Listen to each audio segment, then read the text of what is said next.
Then we said we want to plant. So we got to learn that you can plant 60 cashews per acre. And those 60 cashews can give you 60 kgs per year. And that 60 kg per year can be bought at 70 shillings per kg, no, 60 shillings per kg.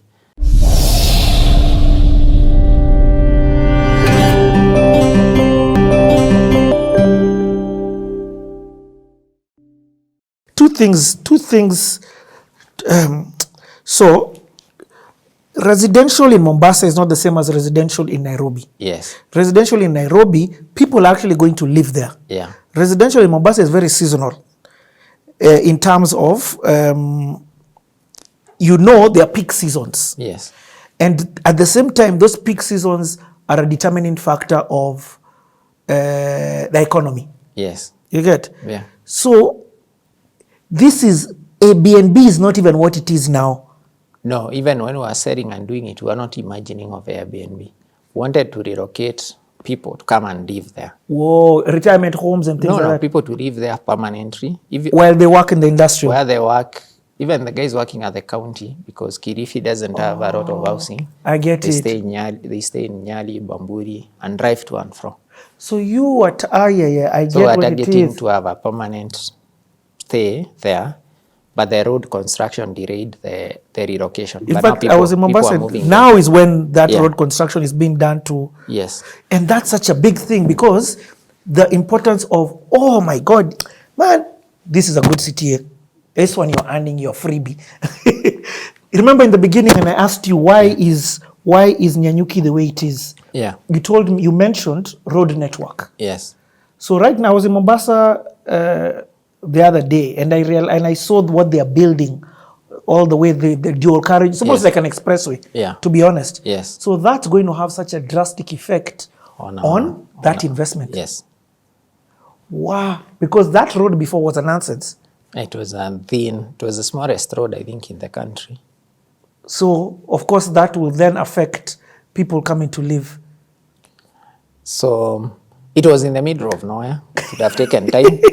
But the team supported, the market believed, and we set it up. So patient, I'm not rushing over this. You know, these things are normal to you. For me, the epiphany is happening right now. Yes. So is that patient capital? Is that patient investment? Is that something that you have to learn while doing investments? The ability to be patient, or what is it? Because now is when somebody can look at that Vipingo and be like, wow. I hope I got in early. It's like Bitcoin. Yes. So I think there are people that, you see, as the master developer, as Centum was visionary enough to set up, to buy the land and set up. There are also people who are visionary enough who go early into opportunities because they can see the value uplift or the potential. So you tap into those, you give them an opportunity. So the early adopters come with you and they also make money. And then as it carries on, others will come. I get it. Yeah. So the people who then bought, as much as you were targeting the residential people there, the investors that you were looking at were investors from elsewhere to buy and own those houses and make rentals from that. Yes, that was the business model. You guys think.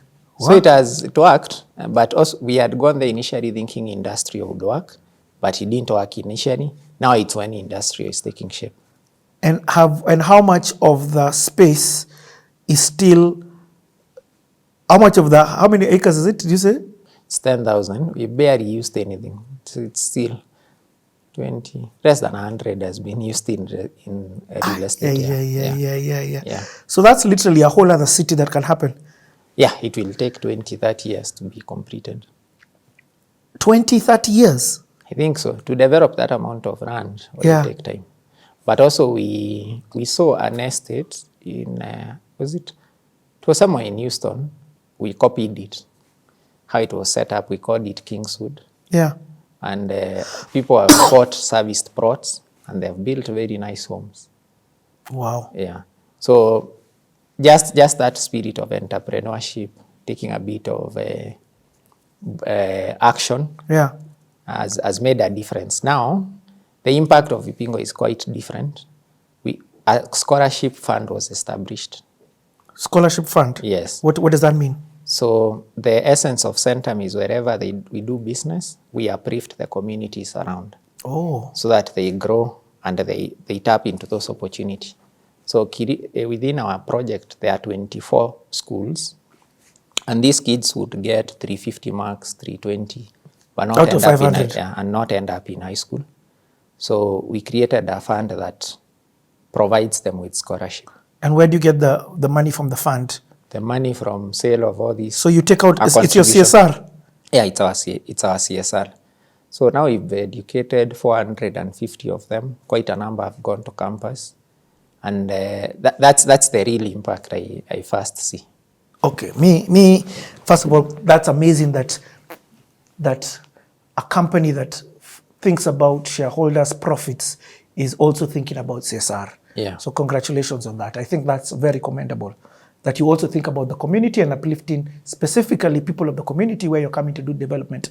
And I'm not even talking about from a perspective of jobs. Yeah. And the value addition that opportunities that creates. Yeah. But then there are questions that I realize I may not have asked that now for me are popping up. Yeah. For example, can I buy stuff in Vipingo now? Yes, you can buy. The project carries on. They are still so right selling. now, yeah, there's real estate that is being sold in Vipingo. And under construction, yes, there is. Oh, so there's apartments that I can get? Apartments, plots, villas, everything. A place for a school, a place for a hospital, a place for offices. So it's master plan. There's commercial, there's residential, there's industrial, there's everything. Whoa. Oh, then I forgot the most important bit. We met a professor who had come to make inquiries just on property. I don't know how we met him, it was accidental, but he said he'll teach us about cashew nuts. This story is critical. So we went for a lesson on cashew nuts at the agriculture Karo, I think it's Karo at Mtwapa. So went for a training program with Raphael. Went and we are trained about cashew nuts. Cashew nuts grow anywhere that is below 1,500 meters above sea level.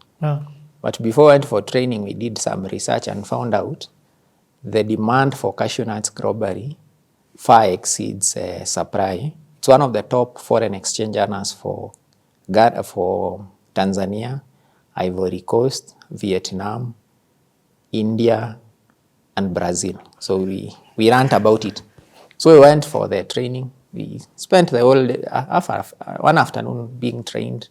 Then we said we want to plant. So we got to learn that you can plant 60 cashews per acre. And those 60 cashews can give you 60 kgs per year. And that 60 kg per year can be bought at 60 shillings per kg. So we did 60 times 60. We saw one acre can give us 3,600 kgs. Times 60. Times another 60. Then we said, okay, harvest, roses, so 3,000 kgs times 60. That's 180,000 on idle land. Then we said if we make it more efficient, we can push to 100 and push this to maybe make us 300K. So one seedling was being sold for 80 bob. We negotiated, I think, at 60 or something. So we bought enough for 5 acres. We put it in our double cab. We came with it to Vipingo. We set up a small model farm because you have to cashew can grow across the entire country. So we knew the entire coastal strip.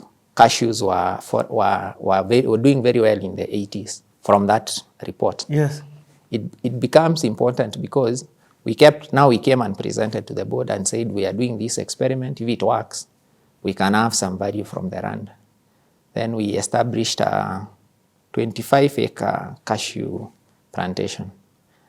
Then, I don't know, we on a connection flight from Amsterdam or something. We met an investor who was interested in land to set up a cashew nut factory. We told him, as far as we are concerned, we have the largest cashew nut plantation anywhere in Kenya. I'm not aware of any other that was bigger than ours. 25 acres. But just come and see it. So he came and saw it. Or his business, his people came and saw it. They liked it. So he told him, if you can set up a factory here, we can scale up this. We become the primary nucleus of this factory, and then you can do outgrowers with farmers, and it can work. We back and forth, we agreed. He set up a factory. That factory today is buying all the cashew nut plantation produce across the coast region. No way. And it can't get enough. Now the impact to all those farmers across, the price has gone up to 70 shillings. No way. The capacity is 6,000 tons per year. It's only getting 4,000. And that's another impact we had out of classroom. My God. Yeah. Ken, you tell these stories like that. This is insane. Okay. The factory is there. You can actually see it on the road just before you get to Mombasa Cement. Okay. Yeah. I want to go back again. Different people from different places watch this show. Yeah. People looking for retirement homes, people looking for holiday homes, people with some loose money that they've got. Yeah. So you're currently saying that for Vipingo, let's start that because that's a place that I know that you've got a proper understanding. Yeah. There's still opportunities today, 2025, for buying of residential apartments. Yes. Just go to the website. Just go to the website. Is that what Centum RE does? That's what we do. That's what you do? That's our business. That's you guys. That's our so business. I'm speaking the right guy. Okay. That's our business, yes. Okay. Yes. Fine. So you've had it. If you've got any questions, what I'll do is I'll put the contacts within the comments and also on the screen right now. This is the number that you call and one of your people. I'll make sure that the number, I'll get your contacts, not yours directly, but the contacts to put on. And if you have any farm, any idle farmland, anywhere along the Kenyan coast, if it's below 1,500 meters above zero, we should come all the way to even close to Mutito. Yeah. You plant cashew nuts, it can give you maybe 250,000 shillings per year per acre. Per acre. And cashews don't need a lot of water. So long as they are planted and they establish, that's enough. There's a factory there that will buy. Wow. And that has an impact on anyone who is outside us. It was created it was a multiplier effect from class work to... So they became also part of your industrial? Yeah. Did they set up in... They are within our industrial park. I love it. And we also, our farm expanded to 150 acres. Now we also supply us there. Yeah. So, okay, that's insane. Okay, let's take a break. We're coming back. This story just keeps getting crazier. Let's take a quick break.